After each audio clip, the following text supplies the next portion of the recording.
अब आपको ऐसे ब्लॉगर से मिलवाते हैं जिसने सोशल मीडिया पर ना धूम मचा रखी है। आपने कहीं ना कहीं इस ब्लॉगर को देखा जरूर होगा, आई एम श्योर। हम बात कर रहे हैं मंकी ब्लॉगर की।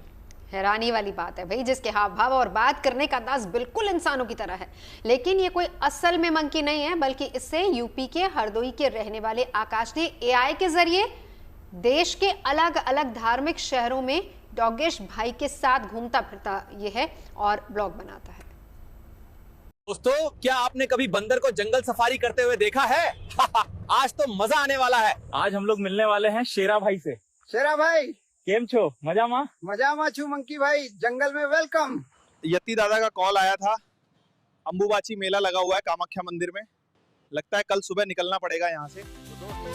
सोशल मीडिया पर आपने अगर इस ब्लॉगर बंदर को नहीं देखा तो फिर क्या देखा? कोई बढ़िया ढाबा पड़े तो कमेंट में बताओ। ये आपको सैर भी कराता है और आपको हंसाता भी है। भाई का बटुआ चुरा के ले जा रहा है, इसे रोकने में मेरी मदद करो।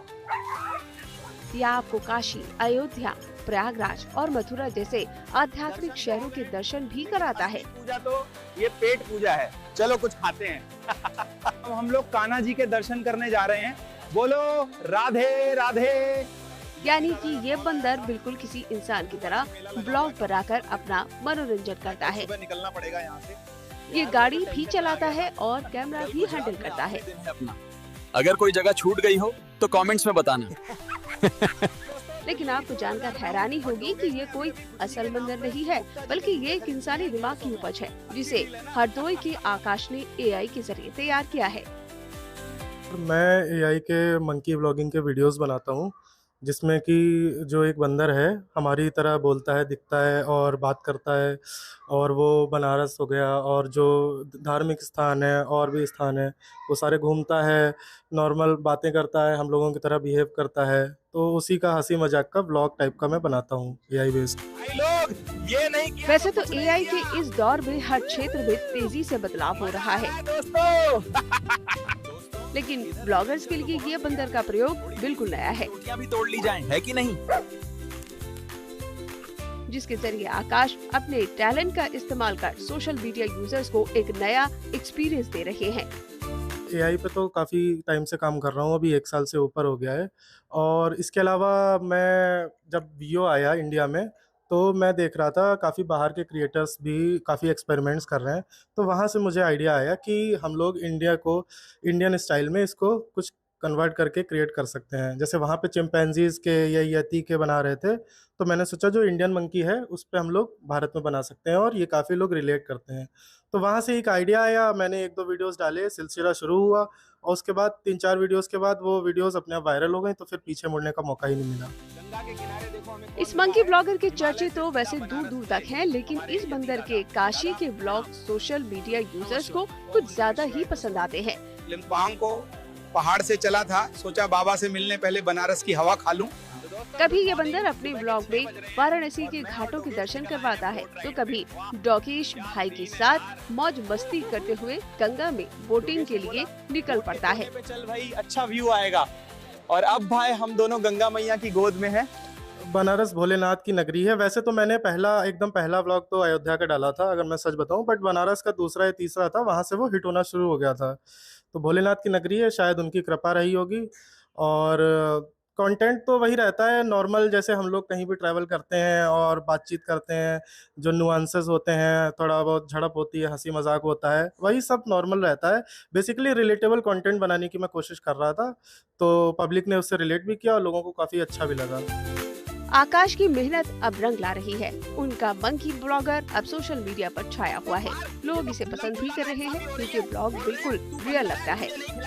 आप लोग कह रहे थे कि अहमदाबाद में कुछ अलग ट्राई करना है, तो चलो आज हम खाएंगे आइसक्रीम सैंडविच। 45,000 फॉलोअर्स हो चुके हैं कंप्लीट, और अभी 1-2-3 दिन में बेसिकली 50,000 हमारे कंप्लीट हो जाएंगे। लोग काफ़ी पसंद कर रहे हैं, काफ़ी कमेंट्स आ रहे हैं। हर तीसरा चौथा वीडियो हमारा 1 मिलियन को जाता ही है। अभी मैंने संडे को वीडियो अपलोड किया था, वो भी अभी 500 के कंप्लीट हो गया है। तो रीच भी हमारी काफ़ी अच्छी है, 4-5 लाख लोग हमारे हर वीडियो को लोग देखते हैं। और ये बंदर ब्लॉग में इंसानों की तरह रिएक्ट भी करता है। अब इस सफर में क्या नया पंगा मिलने वाला है? डालना शुरू किया। एक बात तो है, आकाश के बनाए इस बंदर में जितना दम है उतना उनके कंटेंट में भी है। शायद यही वजह है कि ये एआई बंदर सोशल मीडिया पर अपने अतरंगी ब्लॉग के जरिए अब धूम मचा रहा है। हरदोई से प्रशांत पाठक के साथ ब्यूरो रिपोर्ट, फिटनेस टुडे। कल सुबह द्वारका जी के दर्शन करेंगे। बोलो जय श्री कृष्णा। और बात उस पर्व की जो गुरु की महिमा को समर्पित है। आज गुरु पूर्णिमा मनाई जा रही है और आज के दिन गुरुओं की पूजा का विशेष महत्व है। देश भर में लोग अपने अपने गुरुओं के प्रति अलग अलग तरीके से श्रद्धा और आदर प्रकट कर रहे हैं। देश भर में गुरु पूर्णिमा का उल्लास है, देश भर में गुरु पूर्णिमा की रौनक है। आपको दिखाते हैं गुरु पूर्णिमा की शानदार तस्वीरें।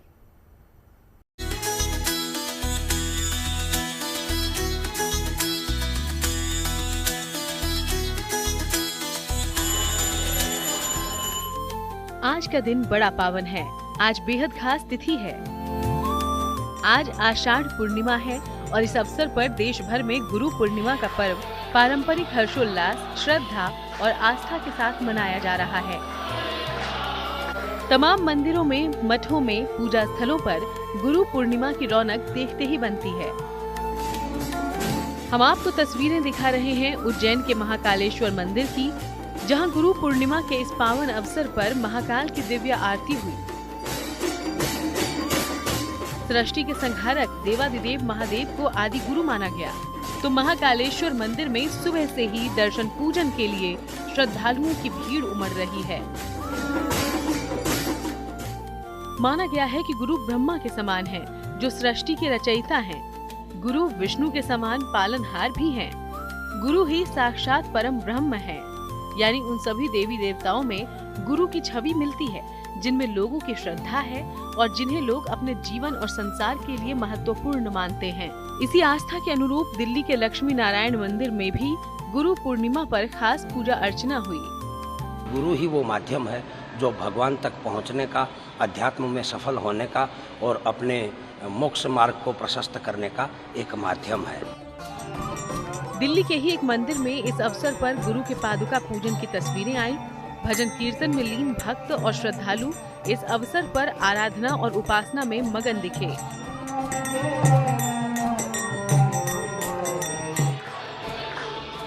दिल्ली से काफी दूर शिरडी में साईं बाबा के दरबार में भी गुरु पूर्णिमा का उत्सव धूमधाम से मनाया जा रहा है।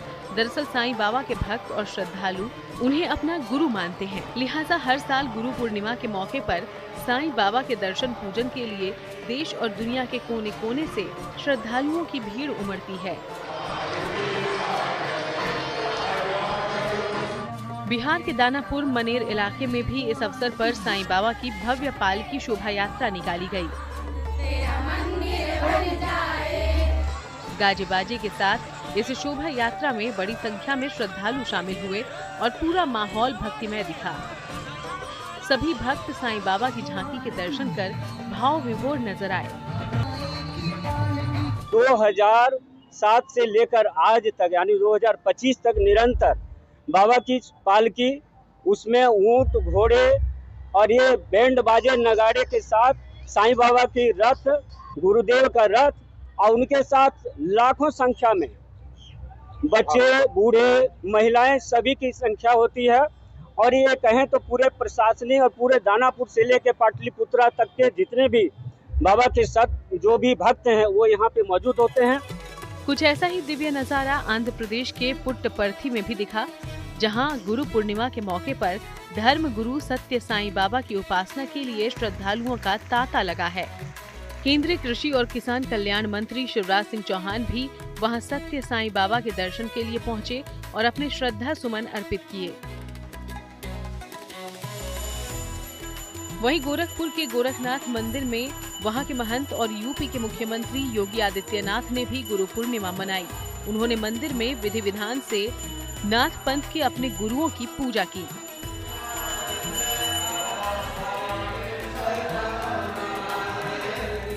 इसी बीच वाराणसी यानी काशी में भी मठों और मंदिरों में गुरु पूर्णिमा के पावन पर्व की रौनक दिखी।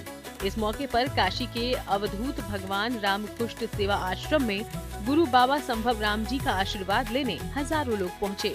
बिना गुरु के कोई ज्ञान नहीं हो सकता। भगवान राम के भी गुरु थे जिनके उस पर वो चलते थे। और हम लोग बहुत बचपन से, हमारे माँ बाप भी यहीं से जुड़े हुए हैं, कई पीढ़ियों से हम लोग हैं। अब हम तीसरे पुश्त में आए हैं, अब मेरे बच्चे भी इसी संस्था से जुड़े हुए हैं। गुरु पूर्णिमा और आषाढ़ पूर्णिमा के पावन अवसर पर देश के कोने कोने से श्रद्धालु गंगा, यमुना, सरयू, गोदावरी और दूसरी नदियों में पवित्र डुबकी लगा रहे हैं। हरिद्वार हो या प्रयागराज या फिर अयोध्या या काशी, हर जगह पवित्र नदियों के घाटों पर स्नान दान के लिए भक्तों का तांता लगा नजर आया। असल में माना जाता है कि आषाढ़ पूर्णिमा की पावन तिथि के अवसर पर गंगा और पवित्र नदियों में स्नान से सारे पाप कट जाते हैं, जीवन में सुख समृद्धि और खुशहाली आती है और मोक्ष की प्राप्ति होती है। सनातन धर्म में सदियों से ये परंपरा चली आ रही है और आज भी लोग पूरी श्रद्धा और आस्था के साथ इस पूर्णिमा पर नदियों में स्नान, उसके बाद पूजा पाठ और दान की परंपरा का पालन करते आ रहे हैं। साथ ही देश के कोने कोने में इस अवसर पर लोग अपने गुरुओं को याद कर रहे हैं, उनकी पूजा कर रहे हैं, उनके चरणों में वंदन और नमन कर रहे हैं, क्योंकि शास्त्रों, पुराणों और धर्म ग्रंथों में गुरु की अद्भुत महिमा बताई गई है। गुरु को ज्ञान देने वाला और अंधकार में राह दिखाने वाला बताया गया है। यही वजह है कि हर व्यक्ति के जीवन में गुरु का खास महत्व है, क्योंकि गुरु ही है जो व्यक्ति को जीवन में सही दिशा दिखाते हैं, हर समस्या के समाधान का रास्ता बताते हैं। वाराणसी से रोशन जायसवाल और दानापुर से मनोज कुमार सिंह के साथ bureau report, good news today. चलिए अब बात कांवड़ यात्रा की कर लेते हैं। सावन में भक्तों का उत्साह देखते ही बन रहा है। आपको बता दें कि भक्ति उत्सव के पर्व में कांवड़िए अपनी अनोखी कांवड़ों के साथ तैयार हैं। कांवड़ यात्रा के अलग अलग रंग यहाँ पर देखने को मिल रहे हैं। तो देखिए, हरिद्वार में कल से कांवड़ मेला भी शुरू होने जा रहा है, लिहाजा पुलिस प्रशासन मुस्तैद है और लोगों की सहूलियत के लिए पुख्ता इंतजाम भी कर दिए गए हैं।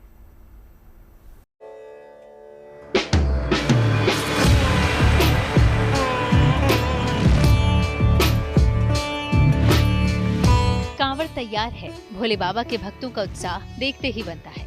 इन चेहरों पर थकान का नामो निशान तक नहीं है। सावन अब शुरू होने ही वाला है, तो सबकी यही तमन्ना है कि जल्दी से जल्दी अपनी कांवड़ में गंगा जल भर लें और अपने अपने इलाकों में पहुंचकर महादेव का अभिषेक कर लें। ये तस्वीरें हरिद्वार की हैं। यहाँ सावन के साथ ही कांवड़ मेला शुरू होने जा रहा है। वहीं गंगा जल लेने के लिए यहाँ कांवड़ियों का भी आगमन शुरू हो चुका है। हर तबके, हर उम्र के लोग आस्था की इस यात्रा में निकल पड़े हैं। हर दिन हरिद्वार में और यहाँ तक के रास्ते में कांवड़ यात्रा के अलग अलग रंग दिखाई दे रहे हैं। बहुत से कांवड़िए अपनी कांवड़ में गंगा जल लेकर जा रहे हैं, जबकि पश्चिमी उत्तर प्रदेश में मवाना के नजदीक के रहने वाले सचिन माता पिता को पालकी जैसी कांवड़ में बिठाकर इस यात्रा पर निकले हैं। इससे पहले ये अपने दादाजी और दादी जी को भी इस तरह कांवड़ यात्रा करवा चुके हैं। खुशी से ले जा रहे हैं। तीसरी कांवड़ है हमारी, पहले दादी बाबा की थी और क्या मम्मी पापा की। पहले दादी बाबा को लेके आए? हाँ जी, जोड़ा करा था उनका पूरा। क्या तीसरी है? ये तीसरी कांवड़। वहीं हरिद्वार में एक हरी कांवड़ देखने को मिली, जो हरियाली और किसानों को समर्पित है। हरियाणा के पानीपत से ये कांवड़ लेकर निकले कांवड़िया सतवीर देश के पूर्व उप प्रधानमंत्री ताऊ देवीलाल को किसानों का मसीहा मानते हैं और उनके लिए करीब 20 साल से कांवड़ लेकर जा रहे हैं। मैं परम पूजनीय ताऊ देवीलाल जी को अपना भगवान मानता हूँ और आज से नहीं, मैं जन्म से ही, जब से मैंने कुछ जीवन में सीखने को मिला है, मैं जब से ही और आज तक परम पूजनीय ताऊ देवीलाल जी को अपना भगवान मानता हूँ। और सभी शिव जी कावड़ लेकर के आते थे, मैंने भी सोचा कि मैं भी अपने भगवान की कावड़ लेकर के आऊं। तमाम कांवड़ियों के कदम हरिद्वार की ओर हैं और ये सिलसिला लगातार जारी रहने वाला है। हालांकि अगले करीब 2 हफ्ते तक यानी सालाना कांवड़ मेले के दौरान हरिद्वार में कांवड़ियों की गहमा-गहमी ज्यादा रहने वाली है, लिहाजा प्रशासन ने हर तरह से पुख्ता इंतजाम की तैयारी की है ताकि किसी को कोई दिक्कत न हो। जो सुविधाएं देनी है उसके साथ साथ हमारे जो पार्किंग स्पेसेस हैं, ट्रैफिक मैनेजमेंट है, सिक्योरिटी प्लान है, उसके बारे में हम लोग ने अपनी इंटरनल टीम्स ने काम कर लिया है। अभी कुछ जो चीज़ें बची हैं, जैसे कहीं पानी की लाइंस का है, कुछ जगह लाइट्स हैं, कुछ टॉयलेट्स अभी और लगने हैं, तो उसको हम लोग लगातार काम कर रहे हैं। जैसे जैसे भीड़ और बढ़ती जाएगी हम सुविधाओं को और इंक्रीज करेंगे। हरिद्वार में कांवड़ मेले के दौरान ट्रैफिक और सुरक्षा की खास व्यवस्था की गई है। कांवड़ियों और आम लोगों को आवागमन में दिक्कत न हो, इसके लिए 11 तारीख से लेकर 17 तारीख तक और 17 तारीख के बाद डाक कांवड़ के दूसरे चरण के लिए खास रूट डायवर्जन प्लान बनाया गया है। साथ ही और भी जरूरी इंतजाम किए गए हैं। जब मेले का विधिवत आरंभ होगा तो हमारी नहर पटरी, क्योंकि वो महत्वपूर्ण एक जो यहाँ से कांवड़ निकलती है उसके लिए एक महत्वपूर्ण रास्ता है जहाँ से लोग जाते हैं, उसको विधिवत रूप से चलाया जाएगा। इसके लिए जो नहर पटरी में आवश्यक जो इंतजामात हैं वो पूरे कर लिए गए हैं और इसमें सैनिटेशन का अरेंजमेंट्स हो या लाइट का हो या शिविरों का निर्माण है वो भी लगभग अंतिम तौर पर चल रहे हैं। जिला प्रशासन और पुलिस ने पूरे मेला क्षेत्र को 16 सुपर जोन, 38 जोन और 134 सेक्टरों में बांटा है। मेला क्षेत्र में 347 से अधिक सीसीटीवी कैमरों और 8 ड्रोन से नजर रखी जाएगी। मेले में एटीएस की 2 टीमें तैनात रहेंगी। वहीं सीएपीएफ की 8 कंपनी, पीएससी की 9 कंपनी भी सुरक्षा संभालेंगी। मेला क्षेत्र में करीब 1,500 से अधिक सिविल पुलिस बल भी तैनात रहेगा। वहीं उत्तर प्रदेश के मुजफ्फरनगर में भी पुलिस प्रशासन कांवड़ यात्रा को लेकर लगातार मुस्तैद है। कांवड़ियों को रास्ते में किसी तरह की दिक्कत का सामना न करना पड़े, इसके लिए पूरी तैयारी की गई है और आपराधिक घटनाओं पर लगाम लगाने के भी प्रयास किए गए हैं। जनपद मुजफ्फरनगर ने जो पुलिस है उसमें भी इस प्रकार से डिप्लॉयमेंट किया जाएगा सभी कांवड़ शिविरों पे कि वहाँ पे किसी प्रकार के इस तरह कोई गैंग जो है वो सक्रिय होकर और इस तरह की घटनाएं ना कर सके। इसके लिए वहाँ सीसीटीवी कैमरे भी लगाए गए हैं और इसके अतिरिक्त पुलिस बल भी तैनात किया जाएगा। वैसे तो कांवड़ यात्रा को लेकर हर साल व्यवस्था लगभग पूरे देश में ही होती है, लेकिन दिल्ली समेत राजस्थान, हरियाणा और एमपी से आने वाले कांवड़ियों को हरिद्वार और गढ़गंगा तक जाने के लिए क्या व्यवस्था की जा रही है, इसकी खास तस्वीर राजधानी दिल्ली में नजर आई। व्यवस्था की बात करूं तो आप देख सकते हैं कि किस तरीके से ये सबसे ज़्यादा महत्वपूर्ण पड़ाव माना जाता है और यहाँ पर जो जगह जो है शिविर बनाए जा रहे हैं ताकि महिलाओं के लिए थोड़ा एक अलग से जगह उनको मिल सके और साथ ही साथ पुरुषों के लिए जो जितने भी कांवड़ लेकर आ रहे हैं उनके लिए जगह जो है वो अलग से बन सके। तो दोनों ही तरफ जो है तैयारियां चल रही है। मॉनसून का समय है तो बारिश से बचने के लिए, धूप से बचने के लिए शिविर के ऊपर तिरपाल जो है वो लगाए जा रहे हैं ताकि किसी तरीके की दिक्कत कांवड़ यात्रियों को इस बार ना उठानी पड़े। माना जा रहा है कि लगभग 2.5 करोड़ कांवड़िए दिल्ली से हरिद्वार या गढ़गंगा के लिए निकलेंगे। ऐसे में उनका स्वागत करने के लिए व्यवस्थाओं को अंतिम रूप दिया जा रहा है। इस बार कांवड़ यात्रा 11 जुलाई से शुरू होकर 23 जुलाई यानी सावन की शिवरात्रि तक चलेगी। ऐसे में दिल्ली से हरिद्वार तक हर इलाके में कांवड़ियों की सहूलियत और सुरक्षा पर प्रशासन का पूरा ध्यान है। दिल्ली से मनीषा लड्डा, मुजफ्फरनगर से संदीप सैनी और हरिद्वार से मुदित अग्रवाल के साथ bureau report, good news today.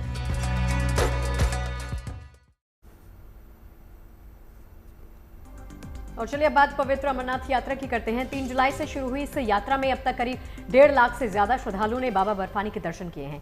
रोजाना बड़ी संख्या में श्रद्धालु अपने आराध्य बाबा बर्फानी के दर्शन पूजन करने के लिए यहां पर पहुंचते हैं। फिलहाल अमरनाथ की यात्रा बालटाल और पहलगाम दोनों रूट से चल रही है, जिन पर श्रद्धालुओं का जोश और उत्साह देखते ही बन रहा है। भक्त बाबा की भक्ति में लीन नजर आ रहे हैं, दुर्गम रास्तों को चीरते हुए बाबा के धाम की ओर बढ़ते चले जा रहे हैं। इस बीच आज छड़ी मुबारक यात्रा भी शुरू हो गई है। कहा जाता है कि भगवान शिव की ये पवित्र छड़ी है जिसे भगवान शिव का प्रतीक भी माना जाता है। इस साल की अमरनाथ यात्रा में 8 दिन बीत चुके हैं और फिलहाल सफलता और सुरक्षित अमरनाथ यात्रा जारी है। 1,20,000 श्रद्धालुओं ने अभी तक अमरनाथ गुफा में जाकर पवित्र शिवलिंग के दर्शन किए हैं, लेकिन उस बीच अब अमरनाथ यात्रा में छड़ी मुबारक की यात्रा भी शुरू हो गई है। आज गुरु पूर्णिमा के दिन अमरनाथ की छड़ी मुबारक की पूजा पहलगाम में हुई। अब पहलगाम के बाद अलग अलग धार्मिक स्थलों पर छड़ी मुबारक की पूजा होगी और फिर आखिरी पड़ाव में ये छड़ी मुबारक फिर अमरनाथ यात्रा की ओर बढ़ेगी। इस छड़ी मुबारक की परंपरा सदियों से चली आ रही है। कहा जा रहा है कि जब अमरनाथ यात्रा में पुराने ज़माने में जत्थे जाते थे, जो कि एक ही जत्था होता था, तब वहाँ पर उस इलाके में काफ़ी जो है खतरा बना रहता था, मौसम का भी और जंगली जानवरों का भी, और उन श्रद्धालुओं की रक्षा के लिए ये छड़ी मुबारक यात्रा के जत्थे के साथ जाती थी और तब से अब तक छड़ी मुबारक की इस तरह की यात्रा भी अमरनाथ यात्रा का एक हिस्सा है। पहलगाम से आरिफ बलोच के साथ गुड न्यूज़ टुडे के लिए अशरफ वानी, श्रीनगर से। अमरनाथ यात्रा का 8वां दिन और आज सुबह सवेरे 8वां एक बहुत बड़ा जत्था जो है दोनों साइड से, चाहे पहलगाम रूट की बात करें या बालतल गुफा की तरफ निकला। हालांकि बारिश बहुत हो रही थी, खासकर बालतल एक्सिस पे, लेकिन उससे जो श्रद्धालु हैं उनके जोश में कोई कमी नहीं देखने को मिली। पिछले सालों में यात्रा का सबसे बड़ा जो खतरा रहता है यात्रियों के लिए और जो रखना जिससे पड़ता है, सस्पेंड होती है यात्रा, वो मौसम रहता है, क्योंकि हाई ऑल्टीट्यूड इलाका है तो वहाँ पे बारिश बहुत होती थी, उससे फिसलन भूस्खलन होता था। लेकिन इस साल पहले दिन से ही मौसम अच्छा रहा है, ड्राई रहा है और उससे साफ तौर पे जो संख्या देखने को मिली है यात्रियों की इस साल पहले ही हफ्ते में, वो काफ़ी अच्छी है। अभी तक 1.5 लाख के आसपास यात्री जो हैं उन्होंने गुफा के दर्शन किए हैं और अब जबकि ये खबरें आ रही हैं कि बर्फानी बाबा जो है वो अंतर्ध्यान हो गए हैं, तो मेल्ट हुआ है शिवलिंगम, तो उसके बाद से ज़्यादा यात्री जो हैं गुफा की तरफ बढ़ रहे हैं, क्योंकि उनको ऐसा लग रहा है कि ये इससे पहले कि पूरी तरह हो जाए तो वो दर्शन कर लें, एक आखिरी जो है वो दर्शन कर लें, और उसी लिए पिछले 1-2 दिन से बहुत ज़्यादा जो है रश बढ़ गया है। वहीं अगर आप सुविधाओं की बात करें तो सरकार की तरफ से पूरी कोशिश है कि जो सुविधाएं रखी गई हैं अलग अलग जगहों पे, चाहे चिकित्सा की हो, चाहे ट्रैवल की हो, रहने की, खाने पीने की, लेकिन इस साल अभी तक बहुत अच्छा रिस्पॉन्स स्टार्ट में अमरनाथ यात्रा को, और आने वाले समय में जिस तरीके से यात्रा चली है तो सभी लोग उम्मीद कर रहे हैं कि जो रजिस्ट्रेशंस हैं बढ़ेंगे और ज़्यादा से ज़्यादा श्रद्धालु हैं गुफा के दर्शन कर पाएंगे। कैमरा पर्सन मुजफ्फर अहमद के साथ Mir Farid, Srinagar, good news today. और चलिए अब आपको लिए चलते हैं उत्तर प्रदेश के झांसी। जी हाँ, यहाँ की रहने वाली 28 साल की इमरोज खान ने अमेरिका में हुए विश्व पुलिस गेम्स में बॉक्सिंग प्रतियोगिता में गोल्ड मेडल जीतकर देश का नाम रोशन किया है। जबकि 15 साल की जिया यादव का चयन एशियन यूथ गेम्स के लिए हुआ है। बहरीन में 23 से 27 अक्टूबर तक आयोजित होने वाले एशियन यूथ गेम्स में जिया बैक स्ट्रोक स्पर्धा में भारत की तरफ से खेलेंगी। ये अक्सर कहा जाता है कि मंजिल उन्हीं को मिलती है जिनके सपनों में जान होती है। पंखों से कुछ नहीं होता, हौसलों से उड़ान होती है। इस कहावत को उत्तर प्रदेश की रहने वाली इन 2 बेटियों ने भी सच साबित कर दिखाया है। पहले बात इमरोज खान की, जिन्होंने अमेरिका में आयोजित हुए विश्व पुलिस गेम्स में गोल्ड जीतकर देश का मान बढ़ाया है। 28 साल की इमरोज ने अमेरिकन बॉक्सर को हराकर ये मेडल हासिल किया है। इस कामयाबी के बाद जब इमरोज खान वतन लौटी तो झांसी रेलवे स्टेशन पर उनके स्वागत में लोगों का हुजूम उमड़ आया। किसी ने फूलों की माला पहनाई, किसी ने फूलों का गुलदस्ता भेंट किया, किसी ने माथा चूम कर बेटी को बधाई दी।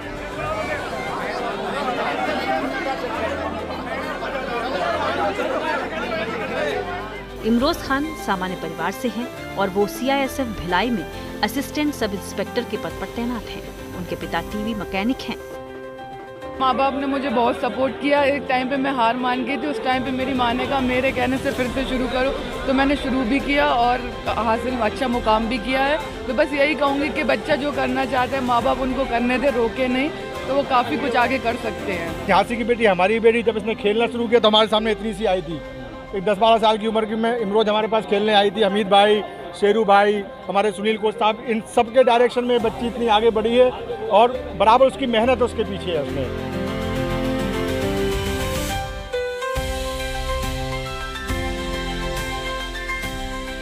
इमरोज की तरह ही 15 साल की जिया यादव भी जल्द ही अपने प्रदेश और देश का मान बढ़ाने वाली हैं, क्योंकि जिया यादव का चयन एशियन यूथ गेम्स में हुआ।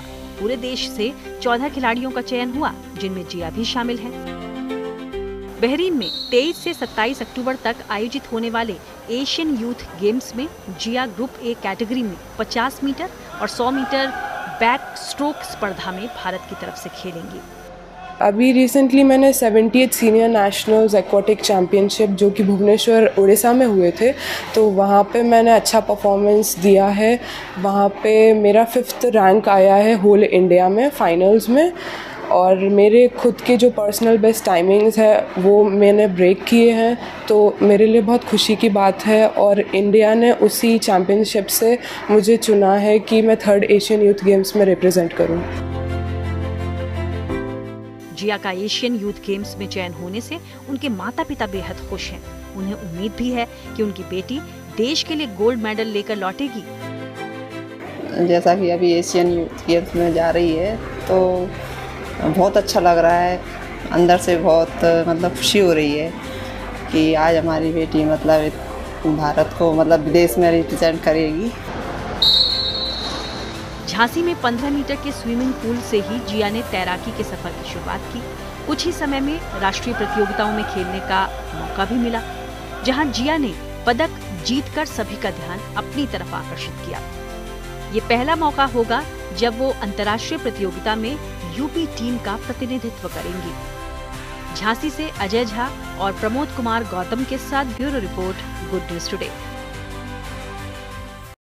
और चाय पर चर्चा में अभी के लिए फिलहाल इतना ही। देश और दुनिया की तमाम अच्छी खबरों के लिए आप देखते रहिए गुड न्यूज टुडे।